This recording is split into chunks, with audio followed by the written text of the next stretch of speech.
좋은 아침입니다. 다 함께 기도하시면서 1월 15일 월요일 새벽 예배를 하나님 앞에 드리실 때에 오늘 욥기 말씀 5장씩 읽어갑니다. 욥기의 말씀을 통해 주님 우리에게 하나님의 뜻을 보이시고 그 보이신 뜻을 붙잡아서 하루를 살아갈 수 있게 하여 주옵소서. 말씀을 읽어갈 수 있는 시간과 상황들을 마련해 주시고 말씀 가운데 한 단어라도 한 문장이라도 붙잡고 나아가게 하옵소서. 같이 기도하겠습니다.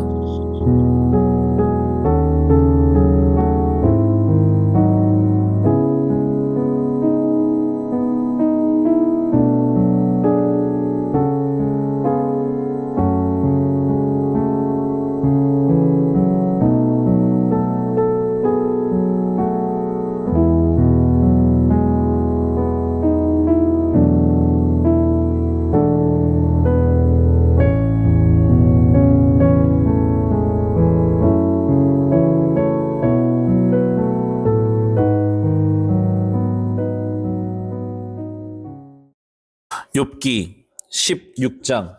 욥이 대답하였다. 그런 말은 전부터 많이 들었다. 나를 위로한다고 하지만 오히려 너희는 하나같이 나를 괴롭힐 뿐이다. 너희는 이런 헛된 소리를 끝도 없이 계속할 테냐?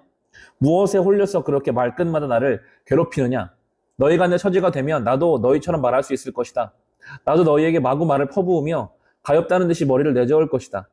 내가 입을 열어 여러 가지 말로 너희를 격려하며 입에 발린 말로 너희를 위로하였을 것이다. 내가 아무리 말을 해도 이 고통 줄어들지 않습니다. 입을 다물어 보아도 이 아픔이 떠나가지 않습니다. 주님께서 나를 기진맥진하게 하시고 내가 거느리고 있던 자식들을 죽이셨습니다. 주님께서 나를 체포하시고 주님께서 내 적이 되셨습니다. 내게 있는 것이라고는 피골이 상접한 앙상한 모습뿐입니다. 이것이 바로 주님께서 나를 치신 증거입니다. 사람들은 피골이 상접한 내 모습을 보고 내가 지은 죄로 내가 벌을 받았다고 합니다.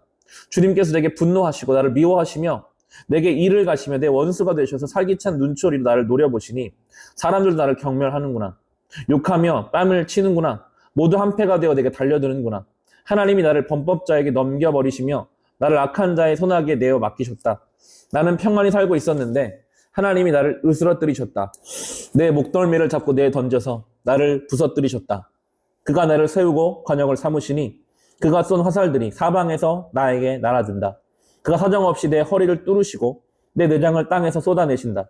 그가 나를 갈기갈기 찢고 또 찢으시려고 용사처럼 내게 달려드신다. 내가 맨살에 베옷을 걸치고 통곡한다. 내 위세를 먼지 속에 묻고 여기 이렇게 시궁창에 앉아있다. 하도 울어서 얼굴마저 핏빛이 되었고 눈꺼풀에는 죽음의 그림자가 덮여있다. 그러나 나는 폭행을 저지른 일이 없으며 내 기도는 언제나 진실하였다. 땅아, 내게 닥쳐오니 잘못을 숨기지 말아라. 애타게 정의를 찾는 내 부르짖음이 허공에 흩어지게 하지 말아라. 하늘에 내 증인이 계시고 높은 곳에 내 변호인이 계신다. 내 중재자는 내 친구다. 나는 하나님께 눈물로 호소한다. 사람이 친구를 위하여 변호하듯이 그가 하나님께 내 사정을 아랜다. 이제 몇 해만 더 살면 나는 돌아오지 못하는 길로 갈 것이다. 욥기 17장. 기운도 없어지고 살 날도 얼마 남지 않고 무덤이 나를 기다리고 있구나.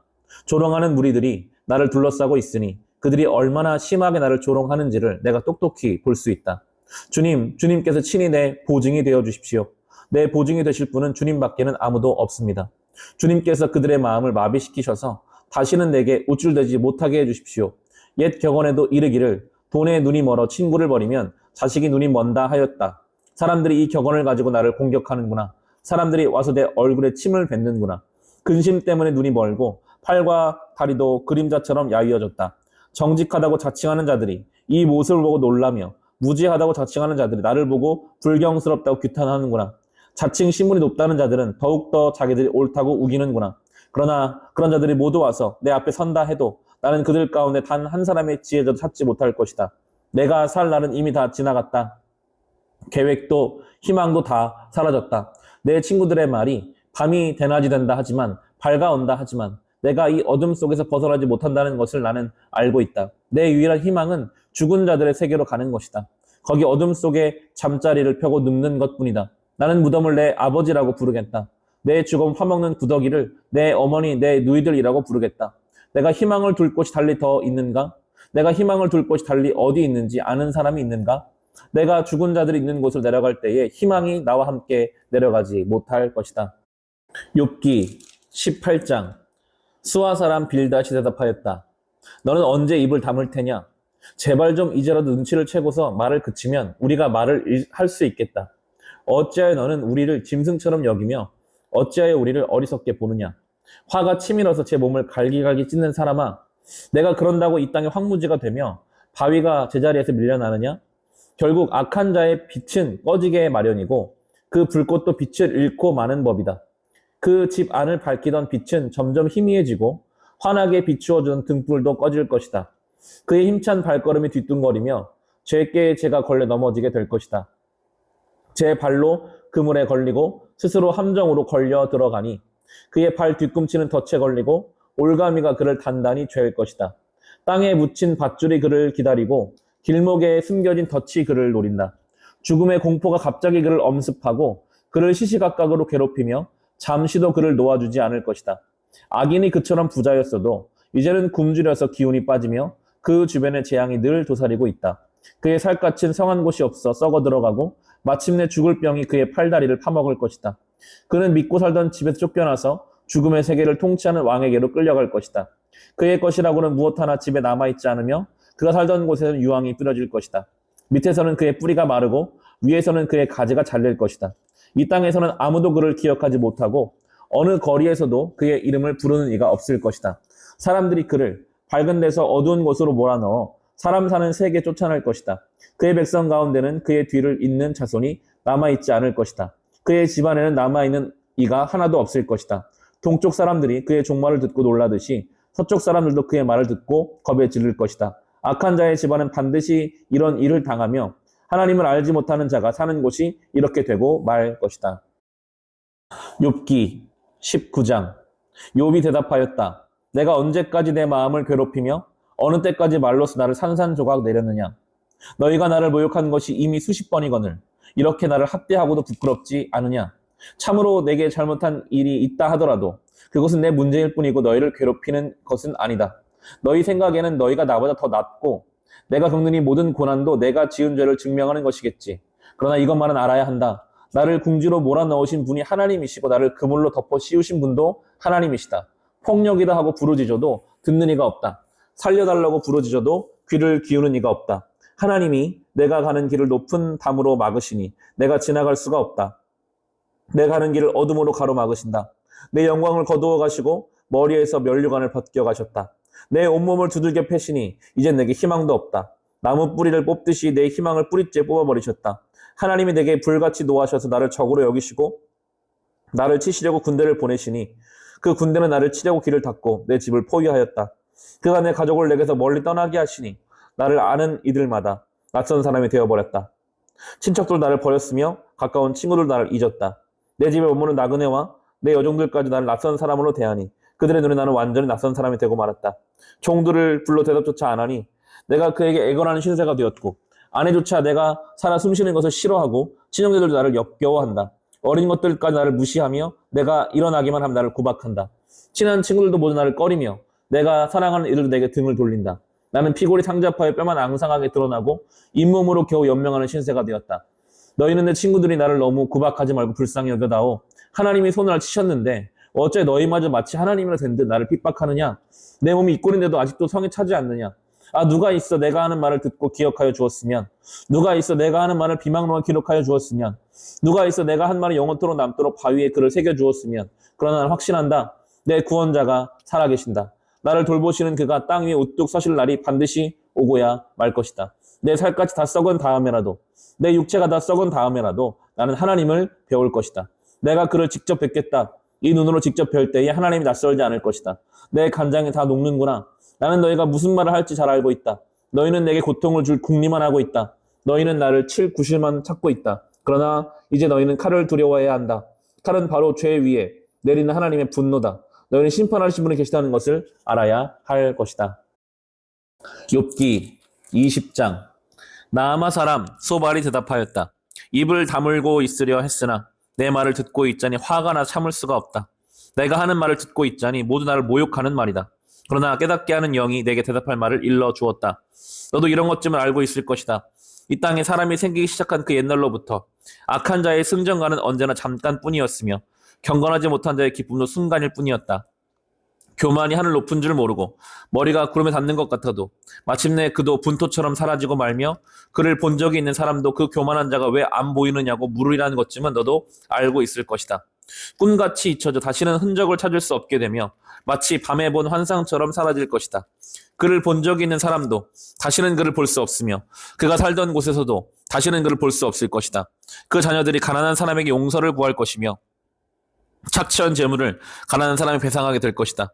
그의 몸에 한때는 젊음이 넘쳤어도 그 젊음은 역시 그와 함께 먼지 속에 눕게 될 것이다. 그가 혀로 악을 맛보니 맛이 좋았다. 그래서 그 악을 혀의 밑에 넣고 그 달콤한 맛을 즐겼다. 그러나 그것이 뱃속으로 내려가서 쓴맛으로 변해버렸다. 그것이 그의 몸속에 독사의 독이 되어버렸다. 그 악한 자는 꿀꺽 삼킨 재물을 다 토해냈다. 하나님은 이렇게 그 재물을 그 악한 자의 입에서 꺼내어서 빼앗긴 사람들에게 되돌려주신다. 악한 자가 삼킨 것은 독과도 같은 것, 독사에 물려 죽듯이 그 독으로 죽는다. 올리브 기름이 강물처럼 흐르는 것을 그는 못 볼 것이다. 젖과 꿀이 흐르는 것도 못 볼 것이다. 그는 수고하여 얻은 것을 마음대로 먹지도 못하고 되돌려 보내며 장사해서 얻은 재물을 마음대로 누리지도 못할 것이다. 이것은 그가 가난한 이들을 억압하고 돌보지 않았기 때문이며 자기가 세우지도 않은 남의 집을 강제로 빼앗았기 때문이다. 그는 아무리 가져도 만족하지 못한다. 탐욕에 얽매여 벗어나지를 못한다. 먹을 때에는 남기는 것 없이 모조리 먹어 치우지만 그의 번영은 오래가지 못한다. 성공하여 하늘 끝까지 이를 때에 그가 재앙을 만나고 온갖 불운이 그에게 밀어닥칠 것이다. 그가 먹고 싶은 대로 먹게 놓아두어라. 하나님이 그에게 맹렬한 진노를 퍼부으시며 분노를 비처럼 쏟으실 것이다. 그가 철 무기를 피하려고 해도 노타살이 그를 꿰뚫을 것이다. 등을 뚫고 나온 화살을 빼난다 하여도 쓸개 휘젓고 나온 번쩍이는 활촉이 그를 겁에 질리게 할 것이다. 그가 간직한 평생 모은 재산이 삽시간에 없어지고 풀무지를 하지 않아도 저절로 타오르는 불길이 그를 삼킬 것이며 그 불이 집에 남아있는 사람들까지 사를 것이다. 하늘이 그 죄악을 밝히 드러내며 땅이 그를 고발할 것이다. 하나님이 진노하시는 날에 그 집 모든 재산이 홍수에 쓸려가서 다 쓸려갈 것이다. 이것이 악한 사람이 하나님께 받을 몫이며 하나님이 그의 것으로 정해주신 유산이 될 것이다.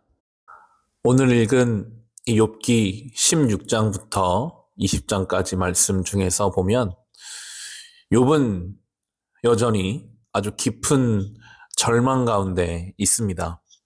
16장의 6절로 8절에 욥의 고백입니다. 내가 아무리 말을 해도 이 고통 줄어들지 않습니다. 입을 다물어 보아도 이 아픔이 떠나지 않습니다. 주님께서 나를 기진맥진하게 하시고 내가 거느리고 있던 자식들을 죽이셨습니다. 주님께서 나를 체포하시고 주님께서 내 적이 되셨습니다. 내게 있는 것이라고는 피골이 상접한 앙상한 모습뿐입니다. 이것이 바로 주님께서 나를 치신 증거입니다. 사람들은 피골이 상접한 내 모습을 보고 내가 지은 죄로 내가 벌을 받았다고 합니다. 아멘. 사람에게 상처를 받은 것은 물론이고 욥은 여기까지 오면 이제 하나님을 향해서도 두려움과 서운함과 하나님을 향한 어떤 상실감을 느끼고 있습니다. 그의 표현처럼 고통은 줄어들지 않고 아픔이 떠나가지 않는 상황입니다. 욥기 17장 12절부터 보시면 이런 표현을 합니다. 내 친구들의 말이 밤이 대낮이 된다. 하지만 밝아온다 하지만 내가 이 어둠 속에서 벗어나지 못한다는 것을 나는 알고 있다. 내 유일한 희망은 죽은 자들의 세계로 가는 것이다. 거기 어둠 속에 잠자리를 펴고 눕는 것뿐이다. 나는 무덤을 내 아버지라고 부르겠다. 내 주검을 파먹는 구더기를 내 어머니, 내 누이들이라고 부르겠다. 세상 사람들도 죽음에도 볕들 날이 온다 라는 표현을 씁니다. 어둡고 어둡다 보면 밝은 날이 올 수 있다라는 것이죠. 욥이 생각하기에는 이미 죽은 자녀들이 돌아올 수가 없잖아요. 그의 표현처럼 그런 말을 쉽게 할 수 있겠지만 자기 인생에는 더 이상은 빛이 들어올 구멍이 없는 것 같은 소망이 전무한 절망 가운데 욥은 지금 놓여 있습니다. 무덤과 자기의 그 무덤 속 주검을 파먹을 구더기를 아버지, 어머니, 누이들이라고 표현함으로써 자신이 지금 생명은 붙어 있으나 죽은 것과 다를 바가 없음을, 너무나 처참한 이 현실의 어려움을 고백하고 있는데요. 때로 우리는 이런 깊은 절망의 터널을 지나갈 때가 있습니다. 안타깝게도 그 시간이 아주 길 수도 있고, 때로는 며칠, 반나절, 몇 시간이 될 수도 있겠지만, 욥이 겪은 이런 고난은, 욥은 분명히 의인이라고 했거든요. 우리도 얼마든지 겪을 수 있음을 설명하는 것입니다. 이 몸부림치는 욥을 주변에서 보는 친구들은 그를 위로하거나 격려하지는 못하고, 오히려 그의 죄를 회개해야 한다라는 식으로, 하나님 앞에 더 겸손해야 된다라는 식으로 말하고 있습니다. 그런 친구들을 향해 욥은 이렇게 말합니다. 욥기 19장 2절로 6절입니다. 내가 언제까지 내 마음을 괴롭히며 어느 때까지 말로써 나를 산산조각 내려느냐. 너희가 나를 모욕한 것이 이미 수십 번이거늘 그렇게 나를 학대하고도 부끄럽지도 않으냐. 참으로 내게 잘못이 있다 하더라도 그것은 내 문제일 뿐이고 너희를 괴롭히는 것은 아니다. 너희 생각에는 너희가 나보다 더 낫겠고 내가 겪는 이 모든 고난도 내가 지은 죄를 증명하는 것이겠지. 그러나 이것만은 알아야 한다. 나를 궁지로 몰아넣으신 분이 하나님이시고 나를 그물로 덮어 씌우신 분도 하나님이시다. 아멘. 하나님이 행하고 계시는 어떤 한 사람을 향한 계획 속에 있는 고난과 슬픔과 어려움이 있다면 그것은 그 사람과 하나님이 행하시는 일인데 그거에 대해서 잘 알지도 못하면서 옆에서 그냥 내가 본다는 이유로 한두 마디 말을 더함으로 오히려 그 사람을 평가함으로 그를 힘들게 하는 것, 이것은 건강한 신앙이 아님을 욥기를 통해 생각할 수가 있습니다. 우리가 하나님 앞에 이런 고난을 당할 때 그래도 우리가 피할 수 있는 것이 옆에 있는 사람일 텐데 욥은 지금 그조차 되지 않는 완전히 고립된 상황이었죠. 욥기 19장 21절 22절에 보면 너희는 내 친구들이니 나를 너무 구박하지 말고 불쌍히 여겨다오. 하나님이 손으로 나를 치셨는데 어찌하여 너희마저 마치 하나님이라 된 듯이 나를 핍박하느냐. 내 몸이 이 꼴인데도 아직도 성에 차지 않느냐. 아무도 없는 것 같은 그때 사람들도 다 등을 돌리고 의지할 사람 하나 없고 내 마음을 알아주는 사람이 없는 것 같은 그때 심지어 하나님도 나를 미워하시는 것처럼 여겨지는 그때가 여전히 포기하지 않고 하나님을 붙잡는 때임을 욥기를 통해 알 수 있습니다. 그래서 욥기를 읽어가기가 참 어렵고 부담스러울 때가 있습니다. 이 고난과 고통, 분명히 하나님의 사랑이 없는 인생이 아니거든요. 하나님을 알고 하나님을 믿는데도 사람들도 다 등을 돌리고 하나님도 나를 미워하시는 것 같은 그때, 그러나 욥은 여전히 하나님을 향한 의지를 내려놓지 않습니다. 여전히 25절부터 27절에 보시면 그러나 나는 확신한다. 내 구원자가 살아 계신다. 나를 돌보시는 그가 땅 위에 우뚝 서실 날이 반드시 오고야 말 것이다. 내 살갗이 다 썩은 다음에라도 내 육체가 다 썩은 다음에라도 난 하나님을 배울 것이다. 내가 그를 직접 뵙겠다. 이 눈으로 직접 뵐 때에 하나님이 낯설지 않을 것이다. 내 간장이 다 녹는구나. 참 어렵고 슬프고 자신이 없지만 그러나 우리가 하나님을 찾는 것을 누구도 막을 수 없고 결국에 우리 인생의 답은 하나님 앞에 있거든요. 아무리 상황이 안 좋고 환경이 어려워서 거기에 짓눌려서 우리가 영적인, 심적인, 육적인 힘을 잃었다 할지라도 욥처럼 정말 그 좌절과 절망 속에 있다 할지라도 하나님을 찾고 불러야 합니다. 그게 유일한 우리의 삶의 출구이고 해답이기 때문이죠. 다른 것으로는 절대 우리의 삶의 근본적인 절망을 해결할 수 없습니다. 힘들고 어려울 때 수고하고 무거운 짐을 주님 앞에 내려놓는 이 시대 욥과 같이 정말 어려운 중에 있는 성도들이 계시다면 그럼에도 하나님을 향하여 도우심을 구하고 인도하심을 받는 우리가 될 수 있기를 주님의 이름으로 축원합니다. 이 시간 같이 기도하실 때 삶의 어려움을 주님께 맡기며 기도합시다. 하나님을 향한 우리의 믿음을 포기하지 않는 우리가 되게 해달라고 기도합시다. 받은 말씀을 가지고 또 혹시 여러분 주변에 욥처럼 어려움을 겪는 지체가 있다면 주님 판단하거나 평가하지 않게 하시고 함께 울고 그가 힘을 낼 수 있도록 나를 사용하여 주옵소서. 또 우리 교회 지금 기도 제목들이 있습니다. 태신자를 위해서, 또 우리 신앙적 부흥을 위해서, 교회 장소 이전을 위해서 우리 같이 기도하겠습니다.